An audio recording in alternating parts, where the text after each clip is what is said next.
Hello, Saints.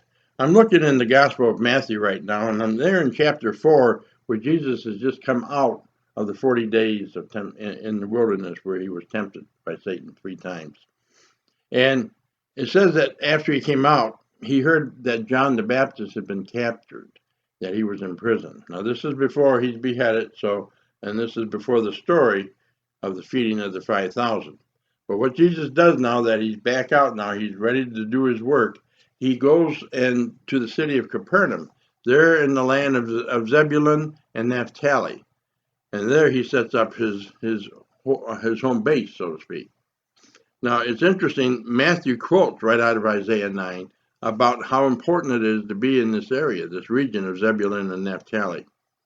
Verse 14, this was to fulfill what was spoken through Isaiah the prophet, the land of Zebulun and the land of Naphtali, by the way of the sea, beyond the Jordan, Galilee of the Gentiles. The people who were sitting in darkness saw a great light, and those who were sitting in the land of shadow of death, upon them a light dawned. From that time, Jesus began to preach and say, repent, for the kingdom of heaven is at hand.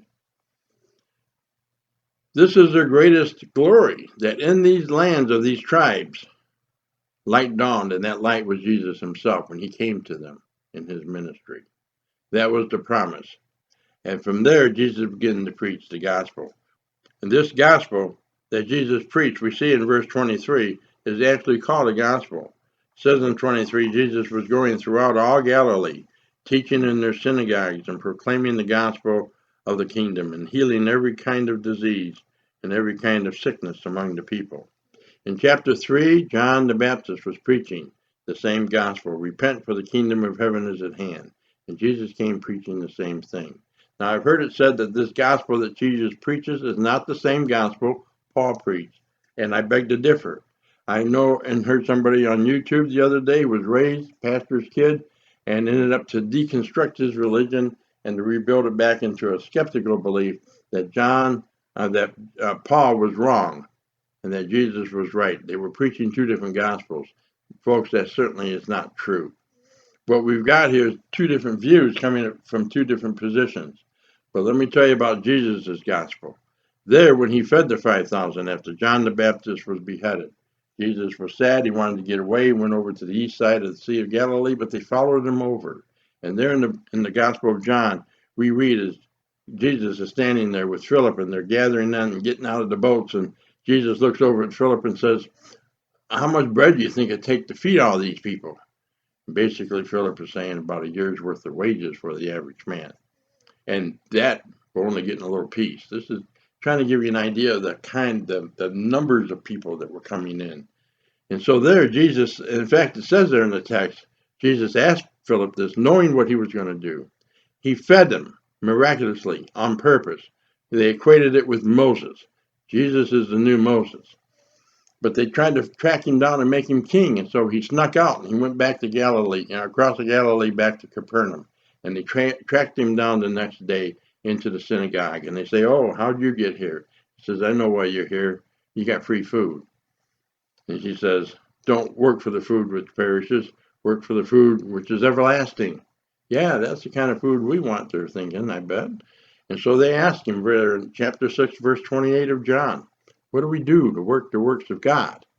And Jesus answers them there in verse 29, this is the work of God, that you believe on him whom God has sent. Ye believe denotes a continuing habit, a continuing walk, not a point in time. Not just believe this minute, but to believe as you go along. In him, Jesus, whom God has sent.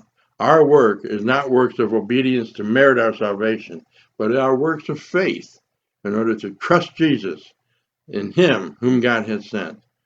You want to work on something? Work on trusting Jesus. Work hard on trusting and having commitment to him. Because faith means to believe and to trust. Both ideas are there. This is the same message that Paul is preaching. Paul tells us there in the main description of the gospel there in Romans chapter 3, verses 24 to 26, about how Christ had been put forth as the propitiation, the appeasement, if you will, for the law. It wasn't God looking for his pound of flesh, but the law was satisfied. And at the cross it says that God was shown to be just and the justifier of those who would have faith in Jesus.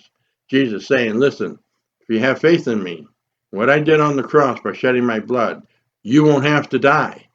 I'll take the loss.